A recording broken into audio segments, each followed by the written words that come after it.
বাউল গান এনার তো আমার অভাব না, আমি তো ইন্ডিয়া গাই এখন। বাউল গান বলে হ্যাঁ, বাংলাদেশে কত শিল্পীর গান গেলাম। বিশ্বাস হয় না জীবনে কোনো বড় শিল্পীর লোকে পালা করছা গাইছি কেন গে ফার্ম গেটে 7 দিন কেন গে দালাল সরকারের জন্য। ভাইয়া কার না দালাল সরকারের বাংলাদেশের নাম করা বড় শিল্পী হেনকে দিকে গেছে আমি তো বড় শিল্পী, দালাল সরকারের লাগে আমি 7 দিন গান গাইছি। ভাই নিজে গানটা বাউল করুন গানা দিচ্ছে, করো কেন না করুন গান বললাম দালাল সরকার বলে পুরো পুরস্কার পাইছে না এতে হ্যাঁ 5 লাখ টাকা পয়সা। 5 লাখ তাইতে 5 লাখ আমার বলে তো তাহলে আরো বেশি পাইতে তুই কত পাইছিলি বাবাজি আমার গান অনলি তো গান থাকবা।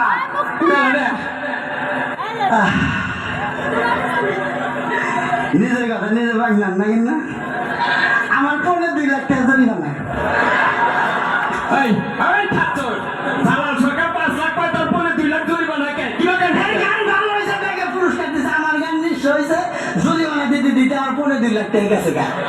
বাংলাদেশে তো আমার নিচে শিল্পী নাই, আমি যখন গান টান দেই গ্রামের মাইকে কুত্তায় মনে করে যে 20টা কুত্তায় বা নাড়াই বাজাইছে।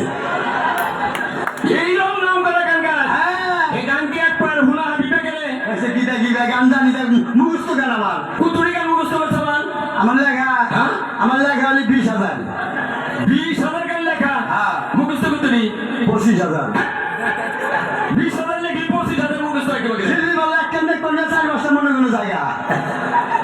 দারুণ ছেলে দেহি আচ্ছা কষে দিয়ে একটা গান শোনাবে কে কি করে আনিলাম আমি গান গাইলে তাকে বইয়া মানুষ থাকে না হিন্দে কই। হ্যাঁ ভালো গান কইও ভালো কষি